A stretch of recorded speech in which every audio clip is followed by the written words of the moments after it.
ಮೆಣಸಿನ ಬಳ್ಳಿ ಒಂದು ಹಾಕಿದ್ದೆ, ಬುಡಕ್ಕಿತ್ತು. ಇದೊಂದು ಚೆನ್ನಾಗಿ ಬರ್ತಾ ಇದೆ. ಇನ್ನೂ ಸ್ವಲ್ಪ ತೋಟಕ್ಕೆ ಬಂದು 2 ವರ್ಷ ಆಗಿದೆ. ಸ್ವಲ್ಪ ಇನ್ನೂ ಹಣ್ಣಿನ ಗಿಡಗಳನ್ನೆಲ್ಲ ಇಂಪ್ರೂವ್ ಮಾಡಬೇಕು. ಸೀತಾಫಲ ಆಲ್ರೆಡಿ ಕಾಯಿಗಳು ಬಿಟ್ಟಿದೆ.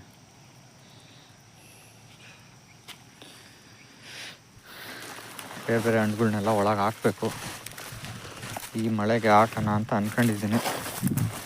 ಹೋದ ಸರಿ ಎಲ್ಲ ಬಂದು ಬರೀ ಅಡಿಕೆ ಕಟ್ಟಿದ್ದು, ಬರೀ ಇದೇ ಕೆಲಸಗಳೇ ಆಯಿತು. ಒಂಚೂರು ಅಡಿಕೆ ಕೇರಿಂಗ್ ಕಮ್ಮಿ ಆಗಿದೆ.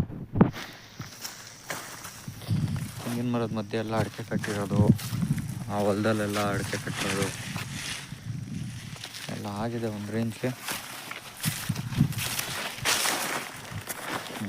ಸಿಕ್ತು ಕಾಯಿ.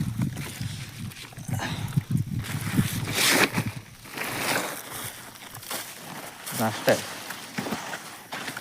20 ರೂಪಾಯಿ ಬಂತು.